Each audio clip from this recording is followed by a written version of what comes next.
Search and rescue crews have recovered 2 more bodies from the collapsed condominium tower in South Florida. That brings the number of confirmed deaths to 24.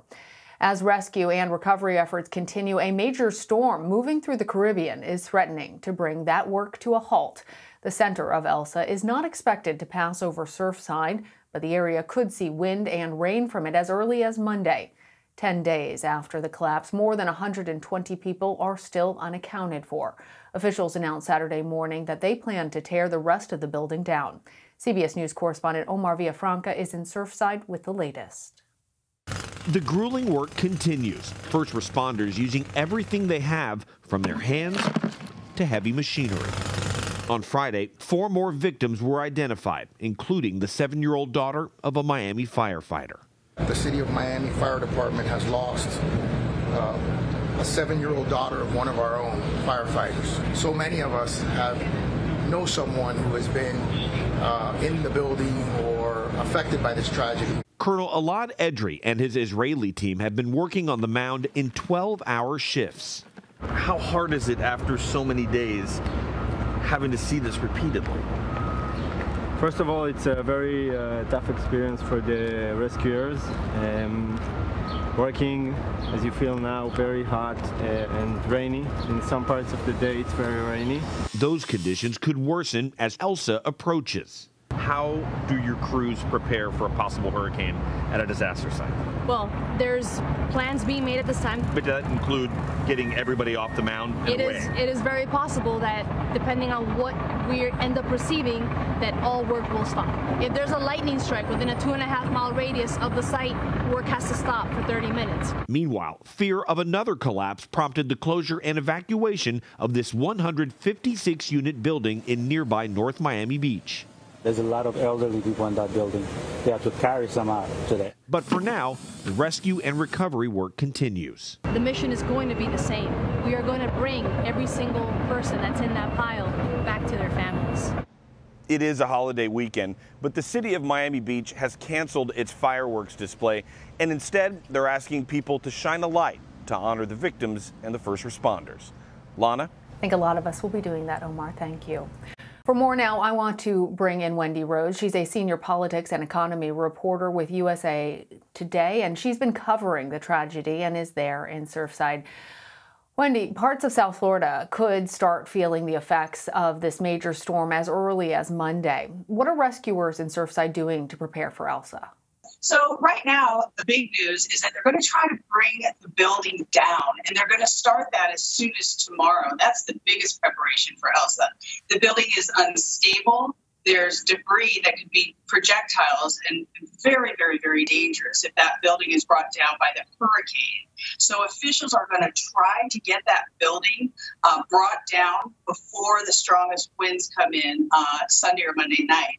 They're also planning put large tarps over the debris fields to keep that debris from blowing and to actually hopefully be able to continue search and rescue efforts even throughout the tropical storm and hurricane as it approaches.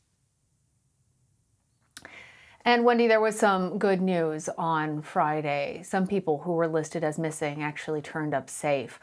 Are officials expecting this to continue to happen with other people on the missing or unaccounted for list? And do officials now feel like they have an accurate number for how many people were actually in the building at the time of collapse? I think those numbers are getting better. They're still encouraging people that might know family members or friends that are in that building to come forward and report those people. That is great news when it happens because so much of the news coming out of this tragedy is devastating. Today they announced 2 more bodies were recovered. So hopefully there will be more survivors and more that are accounted for. But right now, unfortunately, most of the news coming out of this hasn't been good. Yeah. We also know that 6 firefighters tested positive for COVID. Are officials concerned about the virus spreading throughout those first responders there on the site? And might this impact rescue and recovery efforts?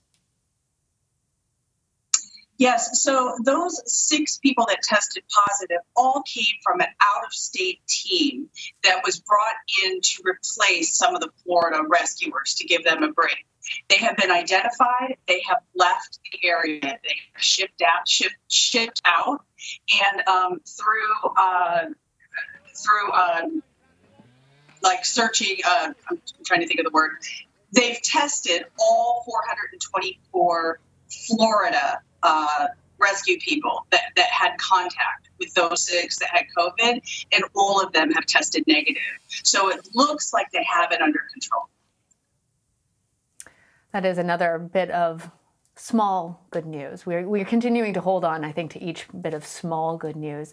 And Wendy, one last question for you. As we're talking about Elsa and we're talking about the impacts of the possible storm and demolition for the other tower, I want to make sure our viewers also have the update that people living in another condo building in nearby North Miami Beach were ordered to immediately evacuate Friday because that building was deemed structurally and electrically unsafe. What more can you tell us about what inspectors found there and what's going to happen to that building and all the people who call that their home? Yeah, so that was a 10-story building, about 156 units in North Miami that was evacuated. They found structural and electrical problems that were severe enough for them to do an immediate evacuation. There's rumors that there's another nearby building that also might be evacuated. Miami-Dade County Mayor Daniela Levine Cava has been very, very, very vocal about all the buildings in the area doing immediate audits. And if they are not safe, they're being evacuated. So that is what's happening. We are expecting more buildings to possibly be evacuated as well. So concerning. We know about people with their homes, their belongings, their pets. We heard about all of that. But of course, most important thing is their safety. Wendy Rhodes, thank you. Thank you for having me.